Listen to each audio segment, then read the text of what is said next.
When my wife confessed her affair, it was not in tears or regret, but with an arrogant shrug. We were sitting in the living room, and she looked at me casually, saying, "I cheated with my boss, so what?" For a moment, I froze, unsure if I had heard her correctly.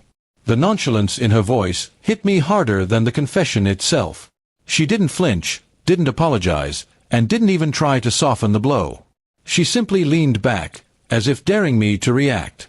Inside, I felt an explosion of emotions: anger, betrayal, humiliation, but on the surface, I kept myself calm.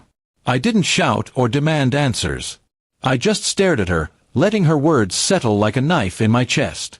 She probably expected me to explode or beg, but I refused to give her that satisfaction. My silence was the only power I had in that moment, and I wasn't going to waste it. She smirked, clearly mistaking my calm for weakness. "Look, it just happened," she continued, as if she was explaining something as simple as being late to work. "It doesn't mean I don't care about you. But he's successful, charming, and honestly, he gives me what I want."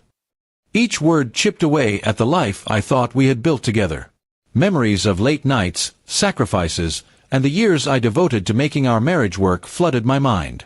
I thought of how I supported her when she was struggling in her career, how I encouraged her dreams, and how I worked extra hours just to give her comfort.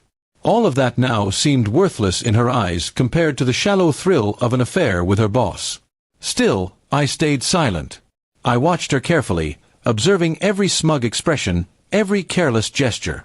My quietness began to unsettle her. She expected a fight, but instead, she got nothing. After a few minutes, her tone shifted from arrogance to irritation.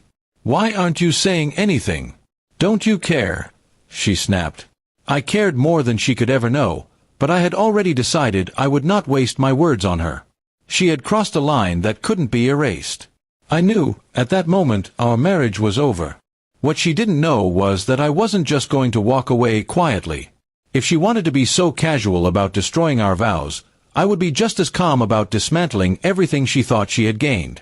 That night, while she slept peacefully beside me as if nothing had happened, I sat in the dark making my plans. I gathered financial documents, legal papers, and all the evidence I needed. I contacted a lawyer the next morning, making sure every detail was handled with precision. I wasn't going to scream or beg. My revenge would be clean, quiet, and final. Days passed, and I played the role of a calm husband, letting her believe I had accepted her betrayal. She went on with her life, smiling, texting her boss when she thought I wasn't watching. I let her live in that illusion while I carefully pulled the rug from under her feet. She had no idea the house, the savings, and even the car were all in my name. When the divorce papers were finally served, her arrogant mask shattered. She screamed, cried, and asked how I could do this without even talking to her. I looked at her the same way I did that night in the living room, silent, cold, unbothered. Her boss didn't want her once the scandal became public, and she lost both her marriage and her career in one blow. She tried to call me heartless, claiming I should have at least forgiven her once. But forgiveness is for mistakes, not deliberate betrayal. She didn't just cheat, she disrespected me, mocked me, and assumed I would stay no matter what. That was her biggest miscalculation. I walked away from her without regret, taking my peace with me. She was left with nothing but the consequences of her arrogance. My silence that night had been the beginning of her downfall. Sometimes, the loudest answer is no answer at all. And as I rebuilt my life, I carried one lesson with me. Never argue with someone who has already shown you how little you mean to them. Let silence be the reply, and let their own choices destroy them.